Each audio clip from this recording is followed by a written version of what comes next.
Okay, well, thank you, Jessica, for a very great presentation. Thank you, Benny, for inviting me. Benny knows I really love this conference. I think it's great every year, so I'm happy to be here.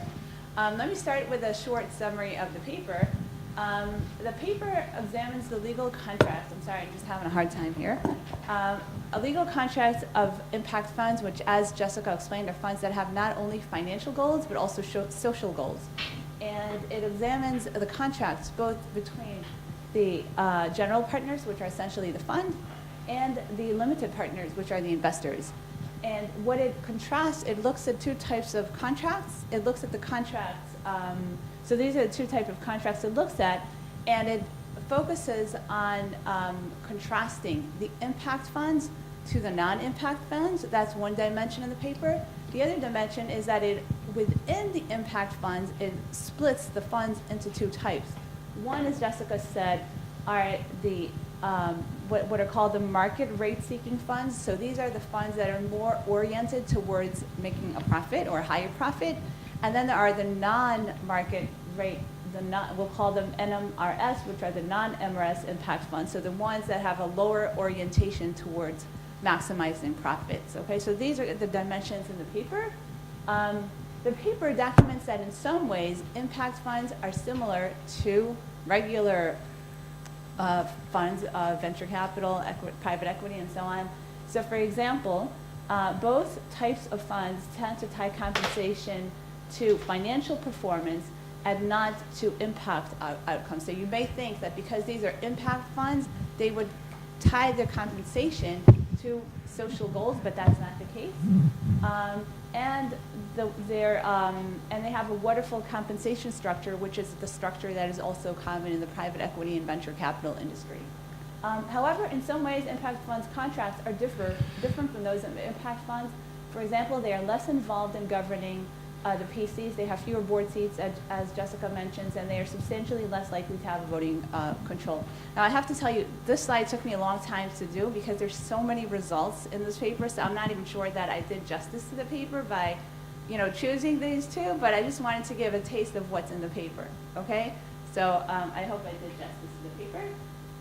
So let me start with an overall assessment. So first of all, as Jessica said, the goal of this paper is, first of all, to lift the lid into impact funds. There's definitely a growing interest in impact funds, and I think there definitely is room to understand how impact funds tend to, how their contracts look and what are the incentives of their investors, the incentives of the funds, how their contract with the companies look. Do they actually incentivize formally the companies with which they work to, foster social goals? Now we know, at least formally, they don't do that so much. So I think there definitely is value to, to all these new facts that we learn now from this paper, and it's the first one that does this. So I think that's interesting for sure. So what I'm going to do is in this discussion, and I can't tell you any comments about regression discontinuities, identification, because obviously this is not this type of paper. It's it's a different type of paper, which is fine. I myself have those kind of papers. So what I'm going to try and do in this discussion is try to give some ideas on how to make the paper even more accessible to, I think, the audience that is the audience of this paper, which I believe, and I think Jessica confirmed that yesterday. We spoke about this for 2 seconds. It is the finance academics audience. So for me, there were many new things in this paper, and I'm just going to give some ideas on how to make it even more accessible. So one thing, and I wrote here Julian Franks on the top because I got this comment from Julian Franks many years ago, and I think it was a great comment and helped me a lot, so I'm going to pass it on, and maybe it'll help someone else as well. So when I did my PhD, I coded minutes of meetings, and I had many, many tables, and it was boring. It looked like a shopping list. So Julian, what boards do? Do they ask questions? Do they take actions? Blah, blah. So Julian Franks, he wrote a very first version. He said, you need to add examples to make the paper lively, so that the reader can relate to what these tables are talking about. Now, for example, I wrote here, I quoted here a paragraph of what they do. So they build impact into diligent process and measure impact. So, I think there are so many concepts in this paper, especially the legal ones, which are not familiar to the finance audience. And I think it's super important to add in the paper examples. Now, I do acknowledge There is a table 4 that gives 2 sentences of an example, and even honestly, only late yesterday night, I actually discovered that in the appendix, there are a few pages, I didn't see that they're mentioned in the paper, maybe I missed it, but I didn't see that it's mentioned. I think the reader doesn't have to go and dig in the appendix in table 4, it has to be in the paper. So when I read something, building impact into diligence process, to me, I don't know what that is. Having an example that demonstrates that, I think will make a very big difference for the reader. Okay, so I think also providing more interpretation of the results. Again, there's so many results that maybe even a lot. Like you said, there are 200 items in there, so it's a lot of comparisons on a lot of different levels. So for example, this result was surprising to me. So for example, the funds, these are the funds, the impact funds that are more oriented towards profit. They are actually more likely to mention international ECG standards, so that they're more environmental and they're more committed to international standards on social investing, relative to the funds that are less financially oriented. And the paper mentions that, but it doesn't. I didn't see a discussion. So I think, again, it's not fair to say this because there's so many results. But I do think a little bit more of a discussion, and not just saying this is that, this is this. A little bit more of, would, at least for me, would help as a reader. Okay, so I'm going to say a comment. I know it's a little bit unfair, but I'll still say it, and I'll also make a little suggestion of what could be done with this. So I think one nice thing in the paper is that there's a comparison between impact funds and non-impact funds. Now, this paper only has data on impact funds. So how are they going to do this comparison? They go to prior papers that have investigated the contracts of non-impact funds, so just venture capitals and so on, and they compare how those contracts look to the contracts of impact funds. And here I'll show you a table. This is what the table looks like. So these are the non-impact funds, and these are the impact funds. And you can see here they cite which papers they use to do this comparison. So I have 2 comments on that. Oh, I can't go back. Oh my God, now I'm doing completely. Okay, here we go. I discovered how to go back. Okay, so one thing is that these prior studies that look at non-impact funds, they look at data that is from 1 to 2 decades ago, and that is not exactly comparing apples to apples. And second, as someone who has coded data myself, I know how important it is that the coding is consistent. So I also ask myself, is the coding consistent? I don't know, and I think it's hard to answer. So one thing which is easy to say and much harder to do, but whatever, I'm just a discussant, so I can say it, is if you would have a small subset of non-impact funds, that you use in the same standards, the same blah, blah, okay. And you would, show that they're really different. Okay, that would be nice. Now, if you can't do that, which I'm guessing you can't, at least what I would try to do is I would try, and you have this in the paper, but the argument isn't made. Like to say, look, we essentially have 3 levels of social impact funds. We have non-impact, which we have not investigated. We have MRS, and we have, so these are the impact funds that are financially oriented, and then we have the impact funds that are not so much financially oriented. If you can show pretty much consistently in graphs, in words, that there's kind of a linear relationship in the variables, then I think that would make it easier for the reader to believe that it's apples to apples. So it's kind of hidden there, but it's actually not stated explicitly. So I think that would help to convince that the comparison is fair, and more importantly, contribute to the bigger story, which is that as you move in the social goals, it affects your contracting mechanism. So I think that could help. Financial performance. I actually found that the co-authors have, all those co-authors, they have another, it's more of a practical paper where they look at these funds and they look at the the financial performances of these funds. I think it would be nice if you could take just a few major dimensions of the contracting mechanism and see how they relate to financial performance. I think this could provide an indication of the potential financial cost or benefit of each component for different types of funds. I think that would just be a nice addition. Construction of the impact measure. So the appendix is, like I said, they did a lot of work. There's a lot of tables, a lot of appendixes. It's really hard to choose, what to talk about in the paper. I think that's fair. So they construct a measure that captures the extent this fund is socially oriented. I just want to recommend to explain a little bit more how those 200 items were selected. Also, each item is given a different weight. You can see here the weight can vary quite a bit. So how you decided how much weight to give for each measure, a little bit, because these measures are used, so just a little bit allow a better understanding. So this is actually, I think, maybe beyond the paper, but I do, it would be great maybe for another paper. Do impact funds actually push social issues? This question was asked before, and maybe, specifically for these funds.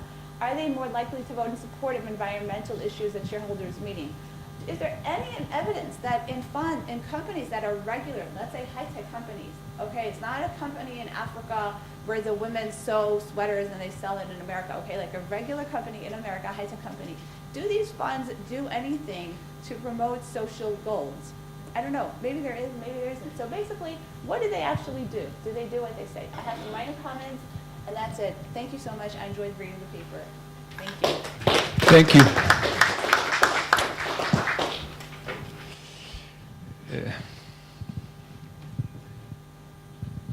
Thank you. I think it's a very fascinating paper, and I'm very much in favor of documenting, stylized facts on contracts. I've been doing this in some other areas too.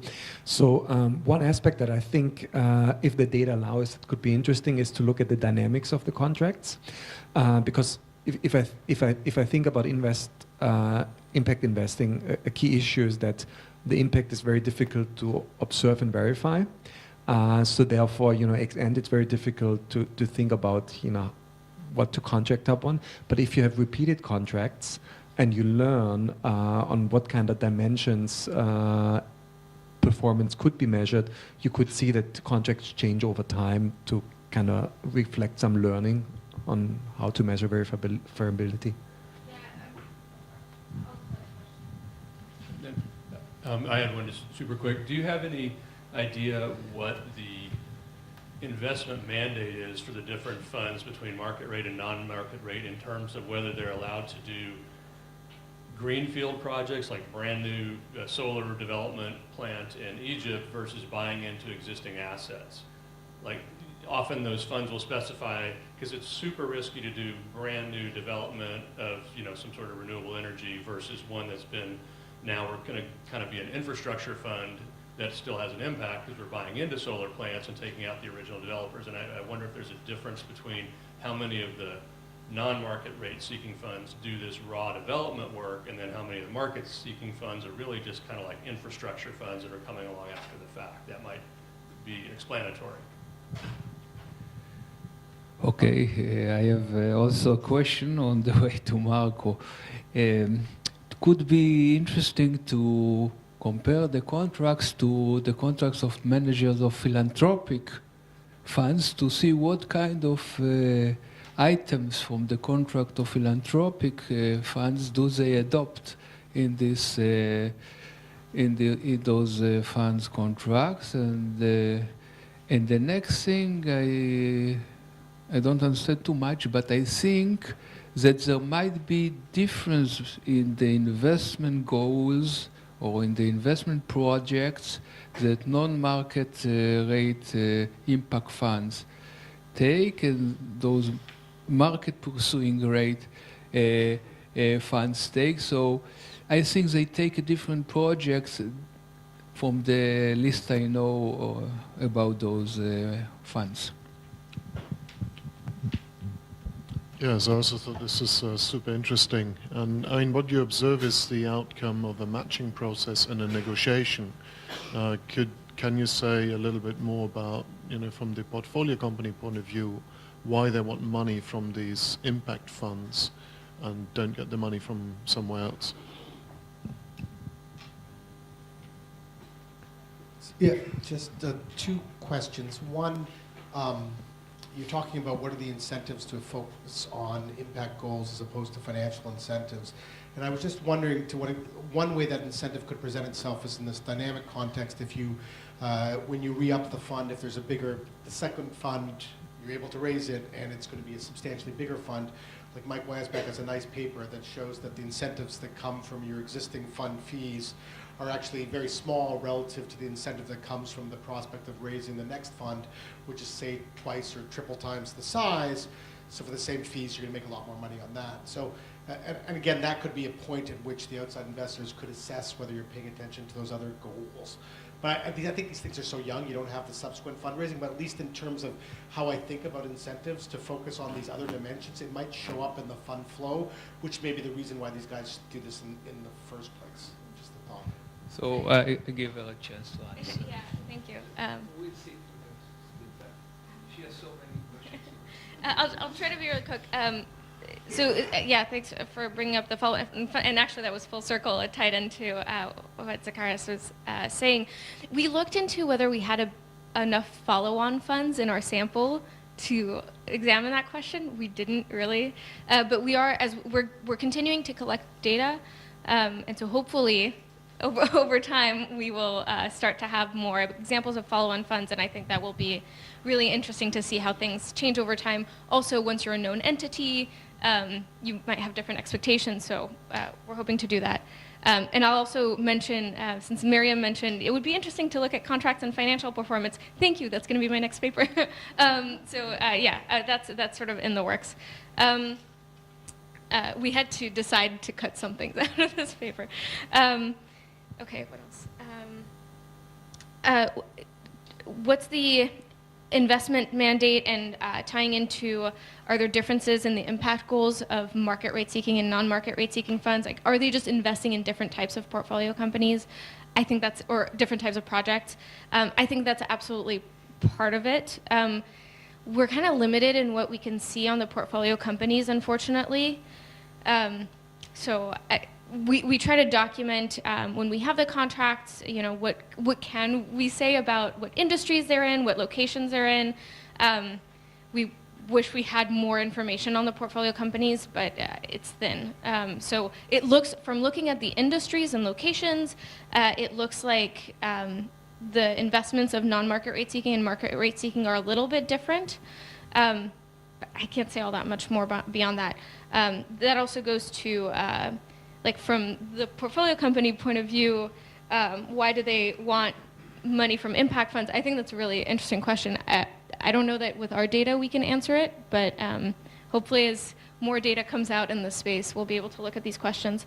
And I guess I'll have a similar answer too. I think it would be really interesting to compare the contracts to managers of philanthropic funds. Like, that would really expand the continuum that, and Miriam was pointing out, you know. If you have any idea of how we can get data on that, that would be great. Yes,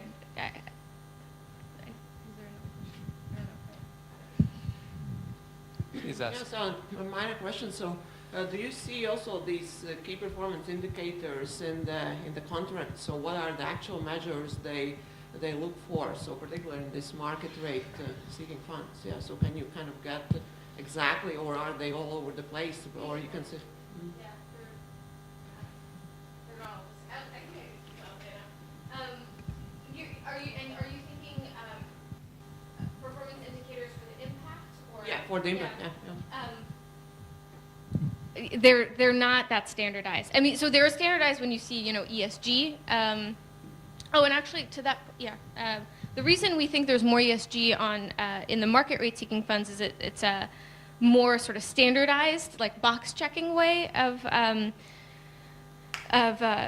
monitoring impact. What we see more in non-market rate seeking funds are measurement and reporting, but not in this necessarily standardized way, which also speaks to the fact that the investments from these non-market rate seeking funds are more often maybe less conventional, or have more embedded impact. So we don't have a nice, like, standardized way of comparing the performance indicators. Can you say a little bit about the legal difference between, I'm saying, a market rate with impact? What prohibits any profit organization to say, I'm market rate and impact? I Yeah. mean, isn't it a freebie? So actually, I mean, that was honestly partly the starting point for our investigation, because we were thinking, well, maybe we're going to look at their contract and see that, you know, they say they're going to do impact, but they have nothing, you know, actually the contracts are identical. And not to say, the contracts are not necessarily a perfect way of measuring whether they actually do impact or not. I'm not saying that. And unfortunately, we're trying to get data on the impact reports, but to see what they managed to achieve. But what we can say is they at least seem to have an infrastructure in place to actually pursue impact. So at least if you look at their actual contracts, there is more than lip service. Now, But how is that different, let's say, from Starbucks, which is a public company and it cares about fair trade and has all the mechanism in place in order to pay farmers and this, and it's a profit organization. And it says it has an impact. And a lot of public companies are saying that. We don't care only about profits. We want to do good for society. I'm trying to understand, Yeah. you know, we're saying that there are different definitions, so I understand that those that say we're not actually even pursuing market rate, we're willing less Yeah. and impact, well, that's a statement to some extent. But the others, I'm Yeah. not understanding. So I don't have a sample of non-impact contracts to really show this in the paper, but having spoken to people in the area, for example, Steve Kaplan's my colleague, you know, I've spoken to him extensively about what he's seen in non-impact contracts, and whether, you know, are we picking things up in, you know, the impact terms that we think we pick up, you know, actually do you see this kind of thing in non-impact contracts? And I guess you'll just have to take my word for it, but you know, he said no, like you would not see the kinds of terms we see around whether it's incorporating impact into due diligence or measuring and reporting on impact or adhering to ESG standards. That's not something that you see in non-impact contracts. Of course, it would be nicer if we actually had a sample of contracts that we could show that in the paper. Thank you, Jessica. Thank you, Miriam, the discussant, and the audience. So far, I learned so much, but it's time for a break. Okay, 15 minutes break. And